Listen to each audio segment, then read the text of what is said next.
Get free tech advice for your business from O2 Gurus. Search O2 Business for more.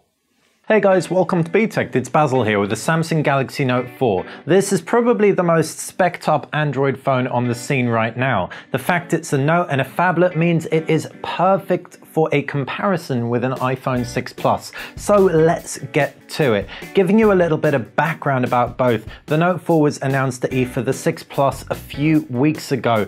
We've had it in for around a month or so now. This really fast become our favorite iPhone to date, largely based on the battery life just being so good. The additional screen size is also fantastic, though it is, as you can see, super bezel heavy up top. The fingerprint scanner works a treat, and all in all, the design is a win. As for it bending, fret not guys, it won't bend unless you bend it. And if it does, Apple will sort you out. As for the Note 4, we may have seen it earlier, but we've had a lot less downtime with this thing. It's a very good device. We can say that from the offset. The metal frame adds a level of richness that we haven't seen on Samsung devices prior to the Galaxy Alpha. And you've still got that removable back cover on this one, which allows you to stick in an extra battery if you carry spares with you. And of course, you've got expandable storage as well, which the iPhone doesn't. So we can close that up and we can start by telling you about the design of both of them. The in-hand sensation is very different. While they both pack metal sides, the Galaxy Note 4's flat edges are easier to pick up, easier to hold, and the matte almost finish, it feels like it's almost painted on, is nice and grippy, less slippery than the iPhone. Also, the plastic backing is a little bit warmer, although it is noticeably thicker.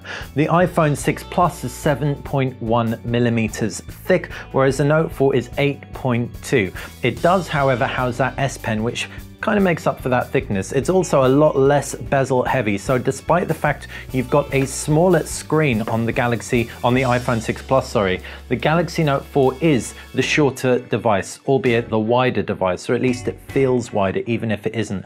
The curves on the iPhone really do give the illusion that it is smaller than it is. Putting the iPhone down, we can take a look around the Galaxy Note 4's key design highlights. And on the front, you can see that front-facing camera, 5.7-inch Quad HD display, very good looking, bright, punchy. Off angles, the colors do change a bit, lose a touch of integrity as we'd come to expect from AMOLEDs, but head on it is unparalleled in how punchy and deep everything looks. You've also got a home button. That home button doubles up as a fingerprint scanner, or around the home button at least, and you've got two capacitive buttons either side, multitasking and a back button. Down at the base, you've got a micro USB connector. It's a regular micro USB, not micro USB 3. It also supports MHL3 video output. You've got two microphones here as well as an S Pen. And if we flip to the other side up at the top, you've got another microphone, that's 3 in total, infrared blaster for a television remote control functionality, and a 3.5mm jack. Left hand side it's those volume rockers, and on the right hand side you can see the power button. It's worth bringing the phone closer into frame so you can really make out how beautifully contoured the edges are. Really glad that Samsung's gone and decided to take a premium route with this phone. On the flip side, you've got that 16 megapixel optically image stabilized camera, flash, and a heart rate monitor. Our first impressions are that the camera is also much improved and the flash is incredibly bright. The removable battery is 30 to 20 milliamps, so nice and large, and you have a micro SIM slot as well as a micro SD slot for expandability. There's 32 gigabytes of onboard memory on here. You can clip the back cover on, although this isn't waterproof, so having a clipped on back cover doesn't mean you can submerge it, and we can put it down. If we take the iPhone 6 and bring that into frame 6 Plus even, you can see that display is, despite the fact it's not as big, still very large and immersive. 5.5 inches, front-facing eyesight camera up at the top, and a fingerprint scanner / home button. This fingerprint scanner is significantly superior to that of the Galaxy Note. You just lay your thumb on and it will remember your fingerprint and get it right 9 times out of 10 unless it's a little bit wet. Best fingerprint scanner on any smartphone out at the moment. As for the right-hand side, you can see the rounded corners for starters are very marked. It's really different to most smartphones on the market. You can see the power button, nano SIM card slot, and down at the base, loud speaker. Now, we haven't done a test between the loudspeakers, we'll come on to that later, and you can see the loudspeaker on this is very, very easy to cover up. You've got a lightning connector and a 3.5mm jack, as well as on the left-hand side, volume buttons and a toggle which will lock elements. So we've got it set to lock the sound to silent or ringer. You can also use it as rotation lock as well. Flip side, 8-megapixel camera, True Tone LED flash, and that flash, one warm, one cool for accurate white balance. Apple insignia. The strip at the top is an NFC contact point. This is for Apple Pay. It doesn't work with any other NFC functionality, which is a bit of a shame. Bringing both into frame therefore, and the designs are, while they do look similar, totally different in hand. Rounded and a little bit slippery, but altogether very, very premium. Not quite so rounded, a little bit more stark. We'd imagine actually the black version of this looks maybe a little bit more businessy than the iPhone. The iPhone's kind of two-tone patterning kind of makes it look a little bit funner in the space gray even. As for those screens, it's AMOLED versus IPS, and two very different technologies and resolutions. Quad HD versus Full HD. Quad HD means you've got a pixel density of 515. That's spread across 5.7 inches. 515 versus a pixel density of 400 pixels per inch.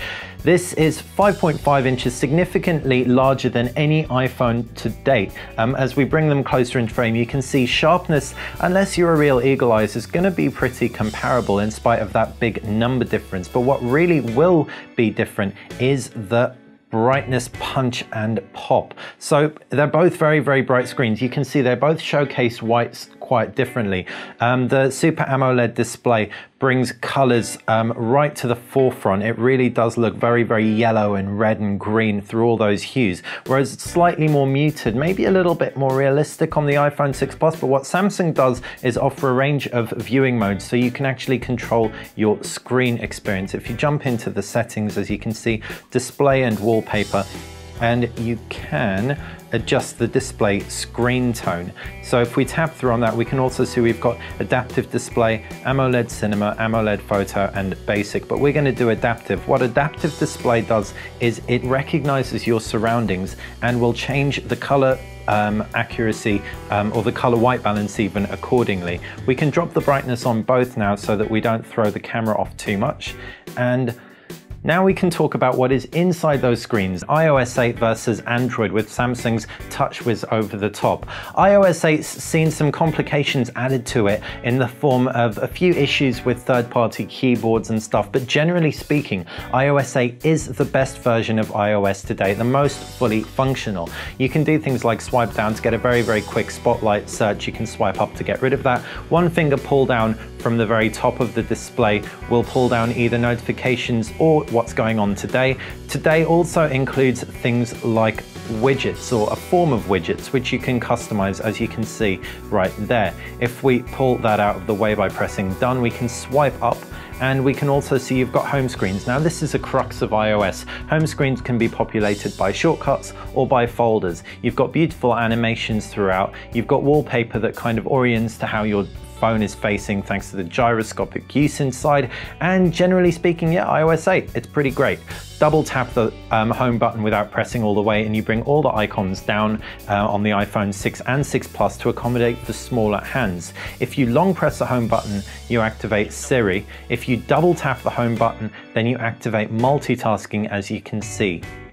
So if we put iOS 8 to the side, we can talk you through Android, and Samsung's Android is a little bit more complicated. We're moving the iPhone into frame so that we can do something a little later. You'll see exactly why, but we're going to start off with the basics, and you've got home screens. You can see we've got it set to 2 home screens. If we pinch out, the core home screens you can control are on the right hand side, and these can be populated with widgets, shortcuts and folders as well. On the left hand side, you've got Flipboard's briefing. It's much better than My Magazine UX.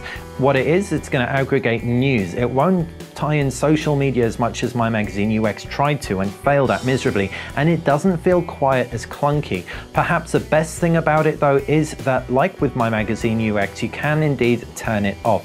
So if we tap home screen settings, you can see Flipboard briefing can be unchecked, and here you can also change your transition effect. So a more customizable user interface than iOS. If we jump into our applications tray, you can see applications can be organized into folders or just app shortcuts as well as with the home screen.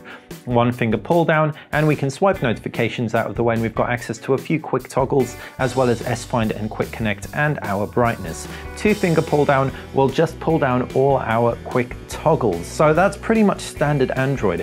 Where Samsung really takes it to the next level with their phablets, and specifically the S Pen phablets, is with that, well, S Pen integration. So pull the S Pen out and you can see Air Command pops up. Here you can do things like action memos. So if we, for example, write on an action memo, press X, John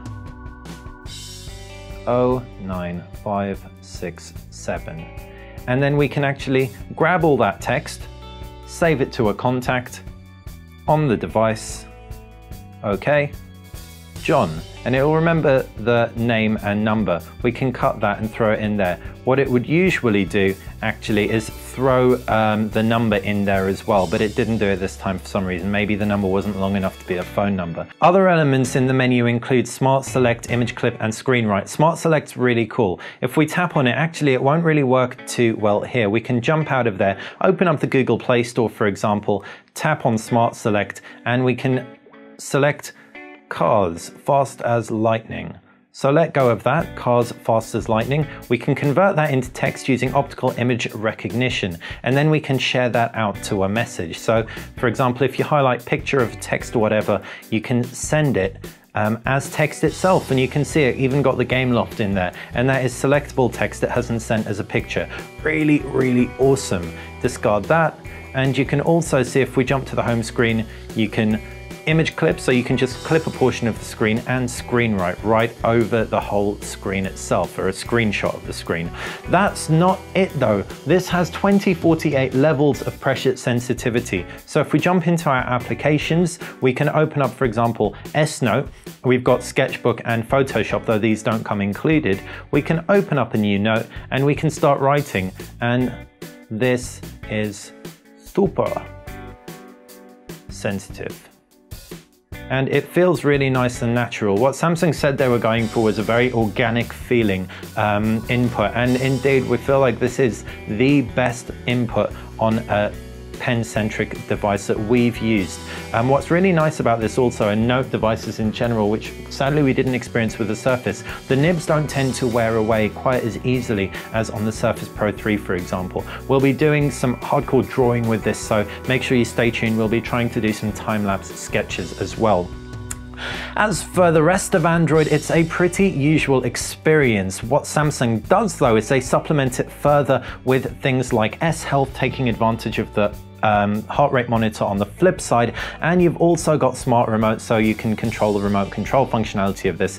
Samsung gives you Galaxy gifts as well. We can jump through on that, and you can see you get some free gifts out of the box. If we just swipe through, that includes a 6-month Deezer Unlimited subscription, a free book each month from Kindle, and a whole bunch of other stuff. It isn't quite as comprehensive as the Galaxy gifts on the Galaxy tabs, but for a Note device you get pretty much everything you're going to want, except for Photoshop Touch and Autodesk Sketchbook Pro, which you may want to purchase separately if, like us, you are graphically inclined. Finally, and the reason we brought the iPhone into frame is because we're going to do something called a photo note. So we can take a picture nice and close up of the iPhone logo.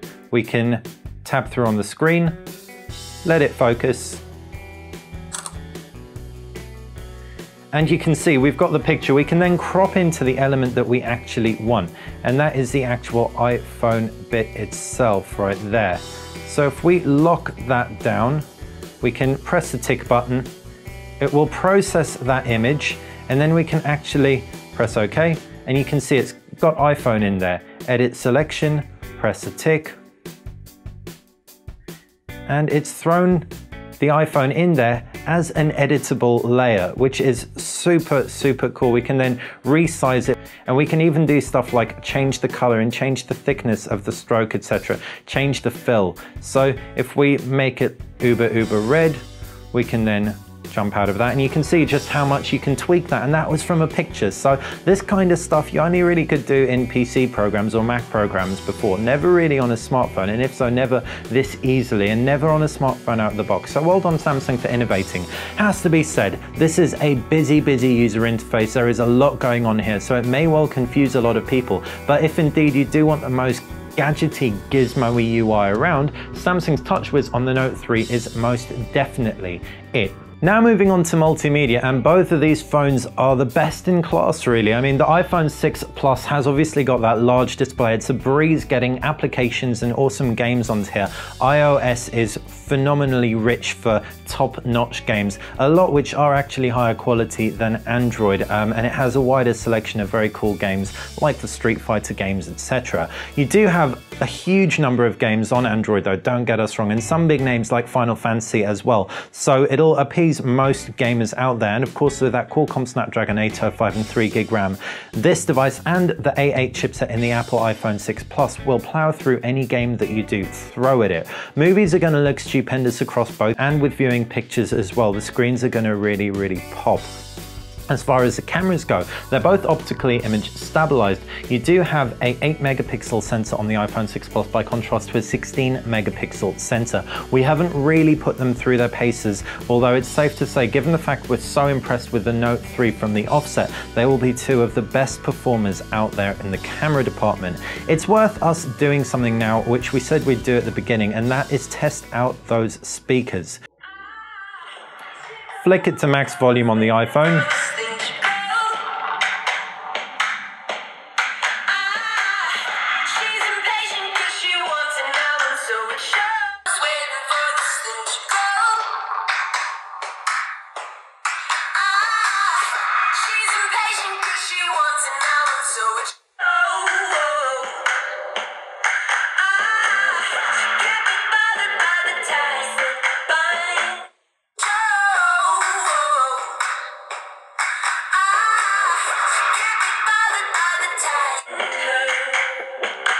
So if we had to say which was loudest, we might say the Galaxy Note was a little bit louder, but it's definitely shriller as well. It's not as easy to listen to music, although if you have a ringtone, it might be a tad more audible than that on the iPhone 6 Plus. Nothing crazy conclusive. We didn't measure decibels. This is just a subjective audio test. You may even be able to pick it out better yourselves listening to our recording. Now moving on to the rest of the tech specs on here. Qualcomm Snapdragon 805 with 3GB of RAM, 32GB internal memory, Apple A8 chipset, 1GB of RAM. It's a dual-core chip, but don't let that fool you. iOS is incredibly efficient, and the A8 chip is that 64-bit architecture as well. On top of that, you've got Cat 4 LTE on the iPhone 6 Plus, Cat 6 LTE, which is 300 meg per second, double as fast as that of the iPhone on the Samsung Galaxy Note 4. Bluetooth 4.0 across both, NFC, but like we said, NFC only really supports Apple Pay on the iPhone, Wi-Fi Direct, etc. And battery lives are going to be the real main difference here. The Note 4's 3,220 milliamps versus 2,915 milliamps on the iPhone 6 Plus. The iPhone 6 Plus's battery is stupendous though. The less you use the screen, the better, obviously, like with any smartphone, but we're able to get around 2 days out of this thing on some days, which for us is practically unheard of. You should expect a day out of the Note 4, so it won't maybe perform as well in our initial findings, although we haven't put it through a full review, battery test, etc. So stay tuned for that. Hopefully you found this side-by-side hands-on comparison useful. If you did, click that like button. If you like BTech in general, click subscribe. That's how you're going to stay on top of all of our videos. And of course, if you've got any questions about either phone, fire them in the comments section below. Thanks for watching BTech.